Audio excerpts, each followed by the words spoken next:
Hello everyone and welcome to Pass the Post. This is Michael A. Dawson. We're going to go over the very best of UAE racing from this past week, and it could not get any better than Super Saturday, which kicks off our coverage this week.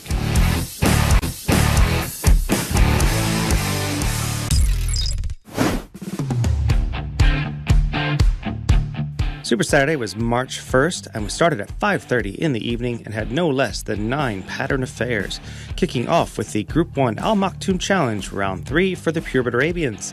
600,000 dirhams was on the line for the third round of the Maktoum Challenge and the biggest prep for the Dubai Kahila Classic. Jabir Bitar came in with a solid Group 1 winning 1-2 punch of favorite Unleashed and Mubeed, but it was Mubeed who got the better this time, making good for his bad run last time and beating out Tariq in second and Hayab Al-Zaman in third. Unleashed, who was stuck in the gate for over 5 minutes before the race started, did not start well, unsurprisingly, and seemed flat-footed throughout, finishing fourth. The winner won by 3.5 lengths and was ridden by Ray Dawson for, of course, Jabir Bitar.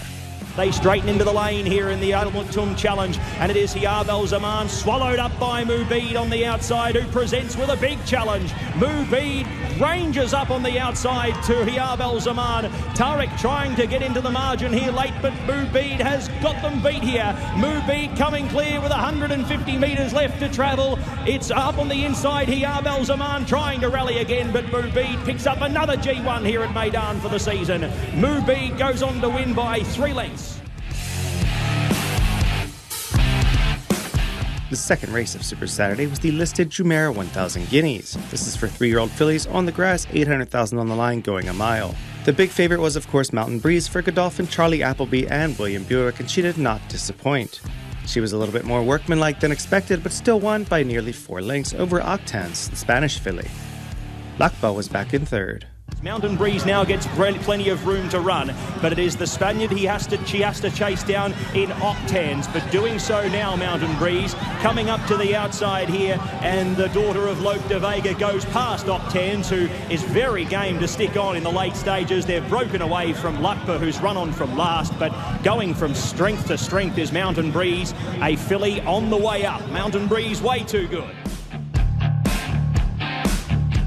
William, obviously this filly's really talented. It seems like you waited as long as you could to kind of push the button there.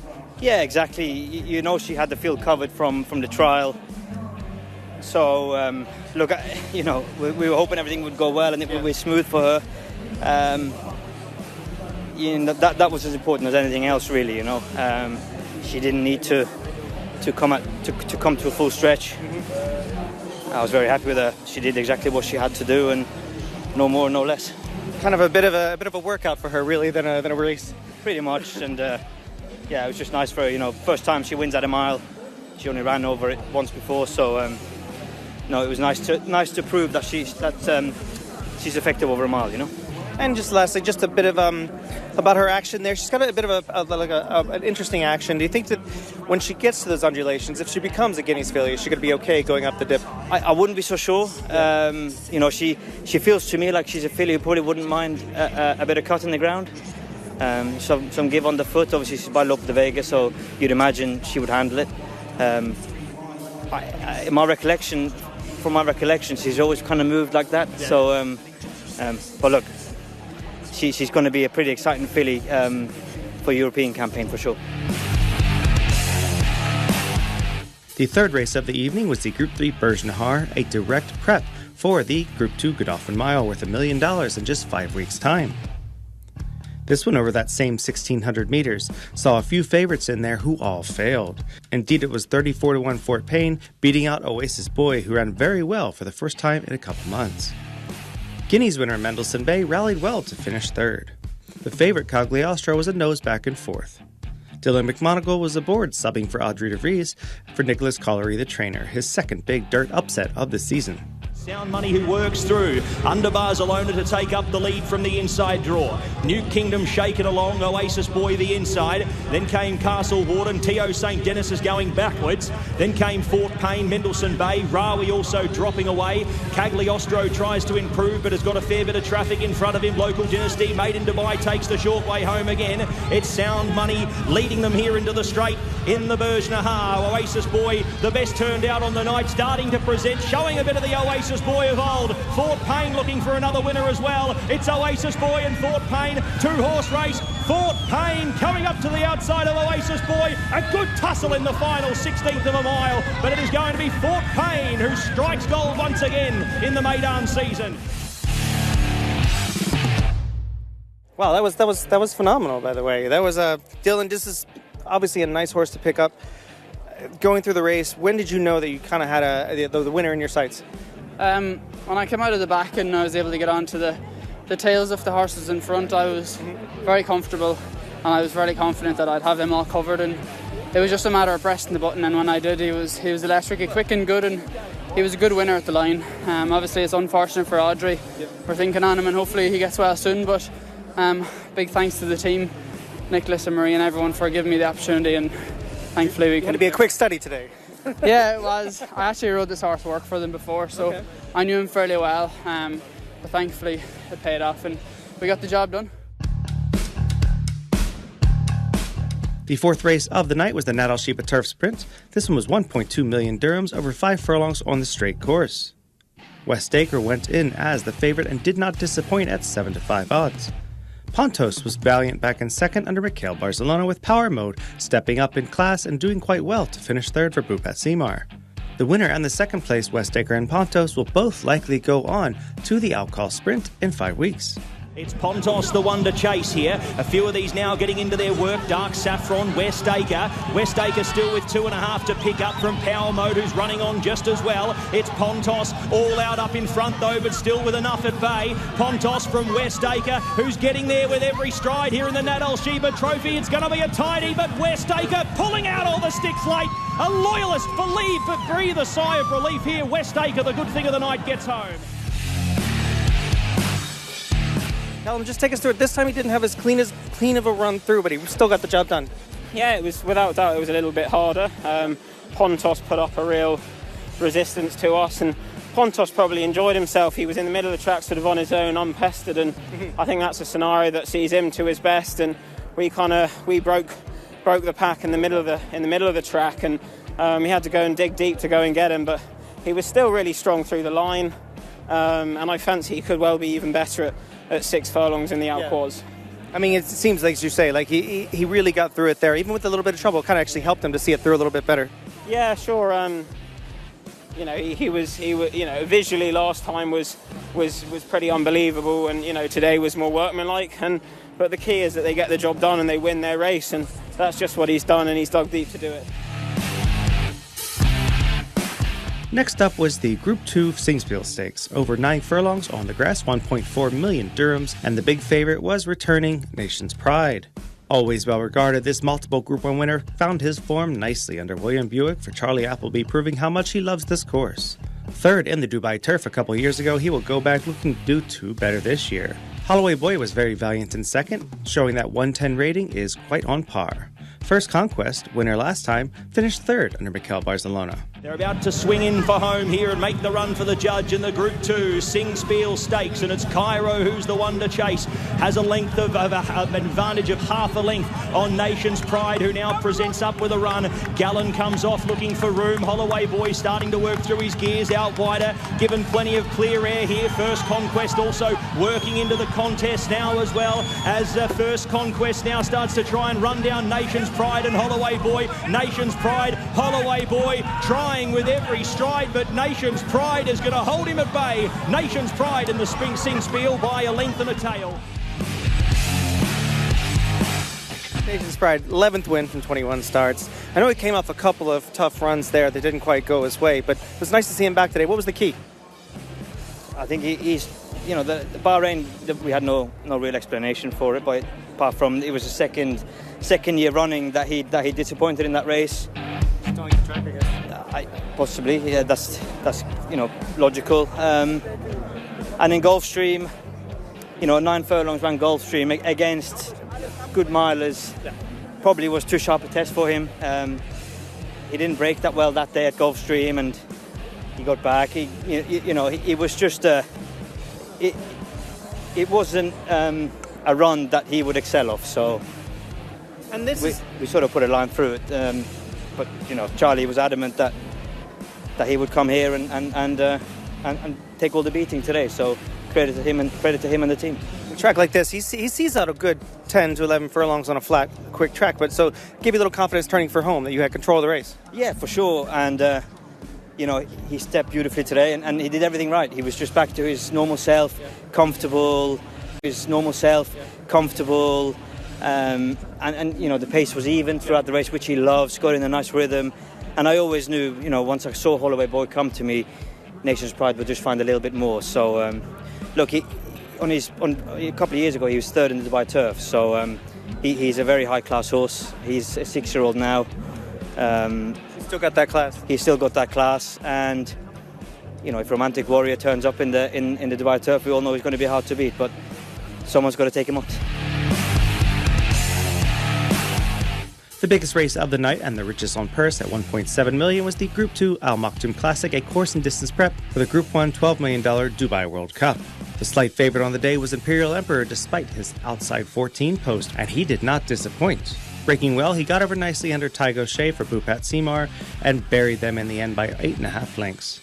Stablemate Artorias rallied well to just pick up second over Korean import Global Hit.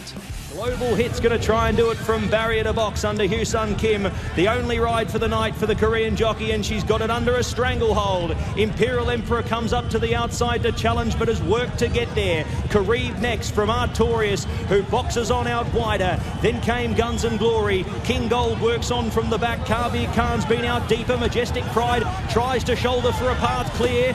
Imperial Emperor hits the lead here, goes a little bit inwards here. He cut off Global Hit for a run, who tries to rally again, but up to the inside now. Imperial Emperor coming clear here for a very, very classy victory. 100 metres left to go, puts it beyond any doubt in the Al Maktoum Classic. Where to next? But we'll see you on Dubai World Cup night. Imperial Emperor by 8 lengths. Obviously, breaking from the outside, you kind of had to let the race unfold ahead of you. Take us through it from, especially from that first bend on. Yeah, he's very genuine, Mike. You had to give him a kick out of the gate. I knew they were going to go hard, but I said to Boot, but we have to sacrifice a bit of ground early, and we'll have a bit of a wide trip. But as soon as we sorted ourselves out down the back, I was just able to get into a lovely rhythm with him. He's a very, very laid-back horse, so you can light him up out of the gates, and you don't have to worry about putting him back to sleep. As soon as you drop your paws on his withers, he's back gearing down. So he's a very nice horse. And look, I've only rode him 3 times and won all 3 in him, but I would say that's a career best. And it seemed even on the backside, I don't know if they slowed down beside you or he just grabbed the bit. He really wanted to get into the race, even about the 5 furlong pole. Yeah, exactly. I was a little bit worried because, when I put my hands down his neck, he just totally switched off, and I was thinking, so I left him, let it click at him and slapped down the shoulder, and he jumped straight on it. So I said, we've loads of horse here, and I was in a privileged position turning in, obviously.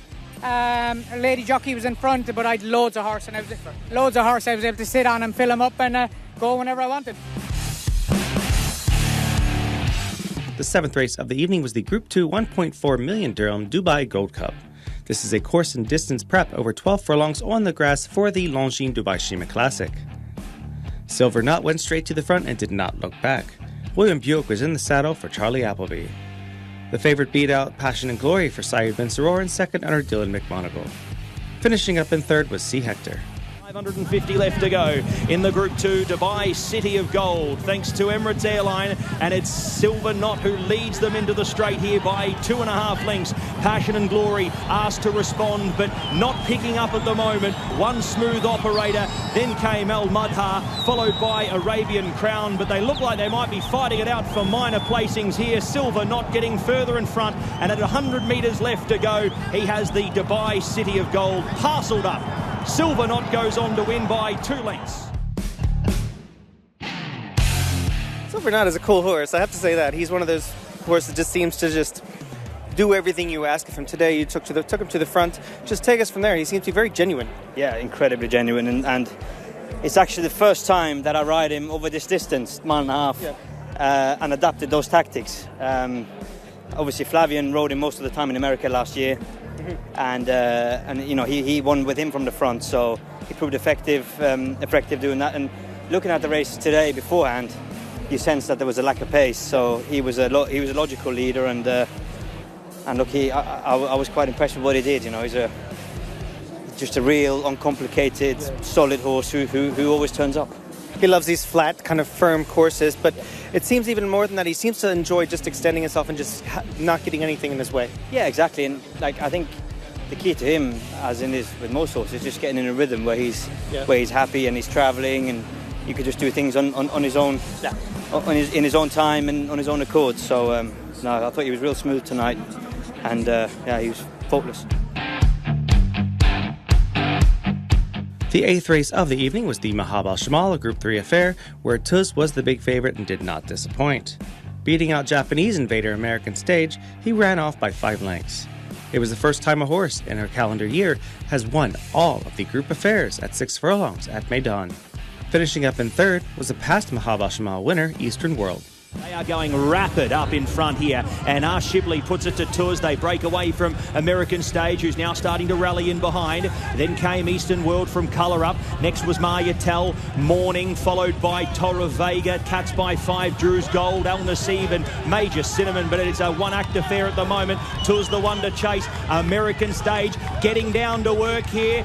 He's going to make it a real challenge here. Tuz trying to fight off American Stage, who looks like he's run his race now. Tuz coming clear here in the Mahab al-Shamal, and the picket fence continues here in the Group 3. Another scalp for UAE's Dirt Sprint King. Tuz goes on to win by half a dozen.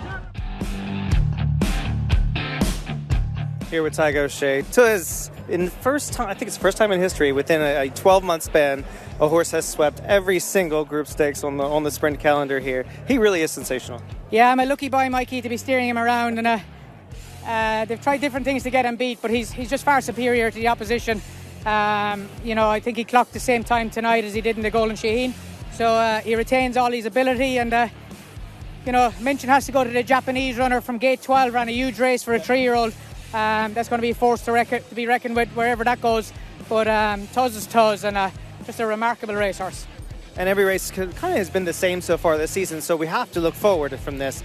You were in Saudi, you saw Straight No Chaser. Are you excited about them clashing, just as a racing fan, not only the jockey of Tuz? I was lucky enough to be sitting in a room with Johnny V over there, and I was asking him before the race, because, if he doesn't know what a good sprinter is known as, and he says he's an exceptional racehorse. So I did say jokingly after the Riyadh sprint, it says, Johnny, take him back and have another crack at the Breeders' Cup. And he says, no, I'm coming to Dubai. So please God, both horses get there healthy and well, and it'll be a horse race. And the last race of Super Saturday was the Jumeirah 2000 Guineas, a listed affair for the 3-year-olds, which saw the most impressive win arguably of the evening, when ruling court for Godolphin and Charlie Appleby ran off with them in the end, winning by a solid 6 lengths under William Buick. He has entered in the Epsom Derby and looks one of the favourites going forward. The Fingal Raven ran on well to be second, with Warsox in third. Ruling court bolting, he's now got his clear run. Glitterati forced outwards. Then came the Fingal Raven from Darmis out to the end. Sahan along with Odai. Nadawi gives a kick up in front, leading the way by a length here. Now ruling court getting down to work here from Halassan. The Fingal Raven picking up late here, but he is living up to all the expectations here. Ruling court coming clear, and that is a quartet to remember for His Highness on Emirates Super Saturday. Ruling court wraps it up in style.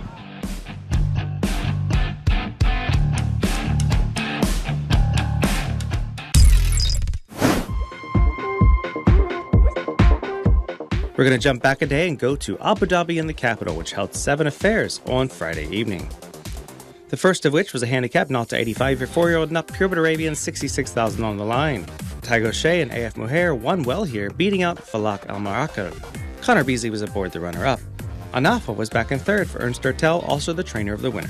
As they come to the top of the straight here and swing the bend in for the first in Abu Dhabi, it's Mahmouda the leader. Inside opens up for runners to come through. Then came Muhaya from Falak Al Makarim, who's improving deeper out and coming into the race. Up on the outside, Falak Al Makarim now presents with his run here, and the grey hits the lead here in the final stages from Kayla D. Carrere. Mahmouda up on the inside, Muhaya working through Anafa. Falak Al Makarim, a narrow leader, just holding them at bay here for the moment from Muhaya. Muhaya, though, finding a little bit more. Falak Al Makarim having to dig deep. The inside will pip him, though. It is Muhaya going on to win. Race 2 at Abu Dhabi was a handicap 0 to 70. 4-year-old Nup Pure But Arabian, 66,000 on the line, over 11 furlongs. This one saw 12-year-old Hawafez turn back the clock under Richard Mullen, tip out from between horses, and look like a good thing in the end. Winning by 3/4 of length, he beat out Al-Sanad, who was half his age. AF Kayet was back in third. Hawafez the leader now, taking over from Kayet. Al-Sanad rums all out. Idlik Al-Alhem works through the inside. Hawafez now the leader from Al-Sanad, running on into the final places, but they're fighting out for minor placings. Hawafez is home. Hawafez, a length on the line, beats Al-Sanad. The third race of the evening was a maiden for UAE-bred 4-year-old Nup Gilbert Arabians, 66,000 on the line and over 8 furlongs. This one saw one of the leading owners in the land, Yas Racing, win well, going 1-2 with Latam Al-Wathba, beating out Safia AW by 3/4 of a length. Back in third was Al-Afith. Mesbah the leader. Mesbah taken on now here by Safia in the final part of the race, and Safia shoots clear from Al-Afia, who's getting going on the inside. Then came Mesbah from Markeen. It's Safia the leader. Threat is Al-Afia on the inside, who's coming with every stride, and Latam Al-Wathba. It is up on the outside. Latam Al-Wathba flashing. Latam Al-Wathba goes on to win from Safia in second. Fourth race of the evening was the Wathba Stallions Cup, handicap 0-75, 4-year-old Nup Purebred Arabians, 70,000 on the line, and over that same 8 furlongs. Moharam gave Sylvester de Sousa another win on the weekend, this time for Khalik Thayban. Waltira was back in second, with Combat Hippolyte rounding out the top 3. Taking over the running here now was Alarik from Musanef. Moharam, Combat Hyperlight picking up big time the outside, and Watira works through the inner. Moharam from Watira. Moharam, Watira, Moharam, Watira, diving Moharam. The fifth race of the evening in the capital was a 0-90, 4-year-old Nup Purebred Arabian Affair, 66,000 on the line, over 1,200 meters, a nice 6 furlong sprint. This one gave Ernst Ertel and Kyle Khalifa Al Nabuda their second win of the evening, this time with Marcelina Rodriguez in the saddle on AF Lath. Inkath was back in second, with Jappy Todd in third. It's Marmook, the leader from AF Lath. Then came Inkath, who's working into the race deeper out. Running into the lead now, Jap Yatwad from AF Lath. Look at Inkath picking up the outside. Inkath working up to AF Lath. Inkath, AF Lath, and on the inside, Jap Yatwad. It is AF Lath and Inkath. AF Lath, though, going out a little bit at the line. The sixth race of the evening was the first for the thoroughbreds, a 0-75 handicap on the grass, of course, 66,000, also over that 6 furlong sprint distance. Chosen Mark got back to the winner's circle for the first time in almost 2 years, beating out Ras Al Had. Mutani was back in third. Kais Abu Sadi was aboard for Ahmed Al Shameli. The Prophet leads them from Al Hadir. Mutaini looks for a run clear and gets it up the inside now from Hidden Pass, Ras Al Had and Tajdif the widest. As Al Hadir hits the lead from Ras Al Had, Tajdif tries to run on. Mutaini the inside from Hobble Salam working through. Ras Al Had from Chosen Mark, Hobble Salam. Chosen Mark the one. Chosen Mark working through late, and Chosen Mark goes on to win. Comes clear to win by a length and a half. The last race of the evening in the capital was the maiden for thoroughbreds, 3-year-old and up, 66,000 on the line, over 1,400 meters. Nazar Askar's Cabret got over the line first with Tygo Shea and Bhupat Simar. Chef de Partie ran well in second under Richie Mellon for Mohamed Mardoub, with Fastnet Mischief rounding out the top 3 for Doug Watson. They straighten up for home. Chef de Partie hits the lead here from Cabret in second. Working out now Fastnet Mischief. Dobbsy's got clear, and here he comes now on Fastnet Mischief. Cabret and Chef de Partie from Fastnet Mischief, who's trying to get up on level terms. It's Cabret from Chef de Partie. Chef de Partie digging in. Cabret, Chef de Partie, Fastnet Mischief. Not much in it. Cabret will do enough.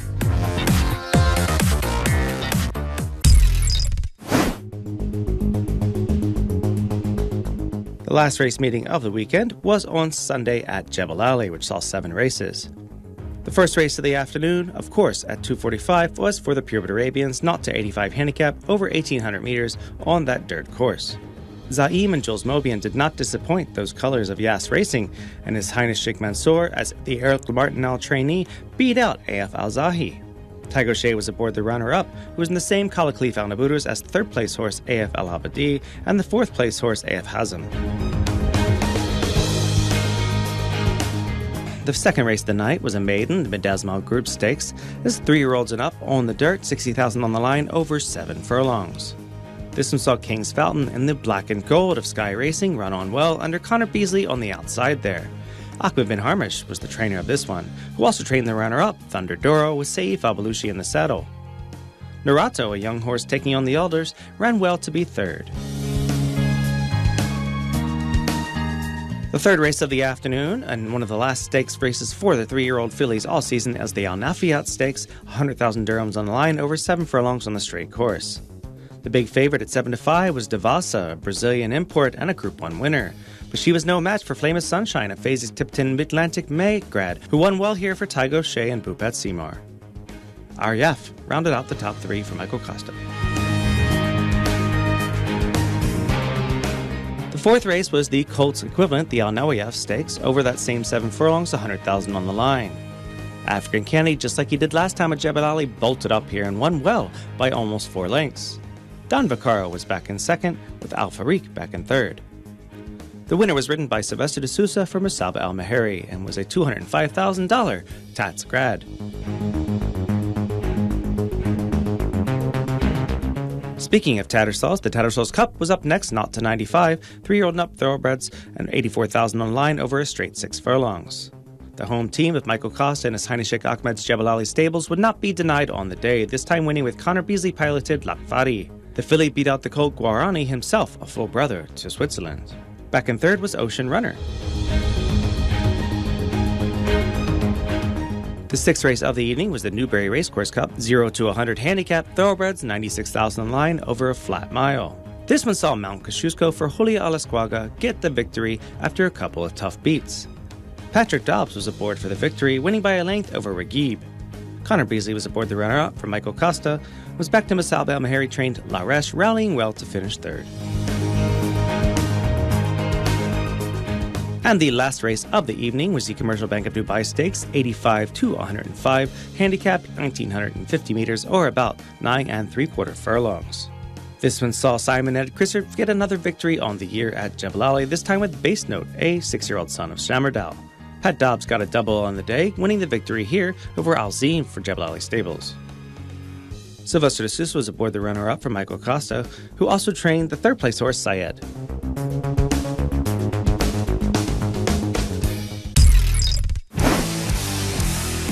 Now let's take a look at the championship standings. Grass Racing has taken the lead for the first time this season over His Highness Sheikh Ahmed in the owner's standings. They have 33 victories to 32 of those Jebel Ali runners. Back in there, we have Khala Khalifa Al Nabuda plugging along and having another great season. In fourth place, we have Godolphin with 19 after their big victories, 4 in total, at Meydan on Saturday. And Nazar Askar is back with 12 in fifth. Among the trainers, Michael Costa and Musab Al Maheri are both tied with 32 victories, but Michael Costa's 25 runner-ups to Musab's 19 make him the first place.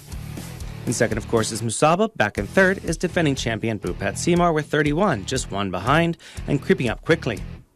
Ernst Ertel is in fourth with 29, and Ibrahim Al-Hadrami is back in fifth with 23. And among the jockeys, Tygo Shea still has a clear lead, 43 to 37, over Sylvester de Sousa. Back in third is Connor Beasley with 34, Bernardo Pinheiro has 24 in fourth, and Ben Cohen has 24.